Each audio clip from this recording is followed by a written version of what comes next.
माँ माटी पाई ना कले ओडिया झील स्वाति स्वागतिका महापात्र। ढेंकानाल जिला कामाख्यानगर ब्लॉक कानपुरा पंचायतराज उच्च विद्यालय दशम श्रेणी छात्री स्वाति स्वागतिका महापात्र कृत्रिम बुद्धिमत्ता प्रकल्प बा एआई क्षेत्र में ओडिशारू प्रतिनिधित्व करेंगे बोली सिलेक्शन होती।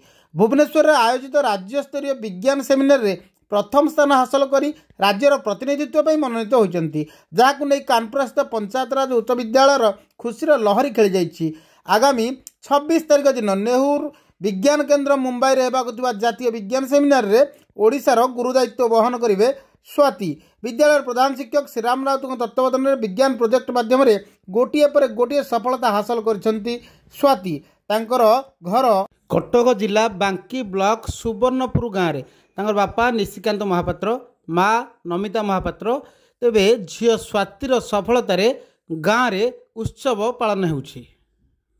ढेंकानाल पूर्ण साहू रिपोर्ट। मो पंचायतराज उच्च विद्यालय कानपुर दशम श्रेणी छात्री।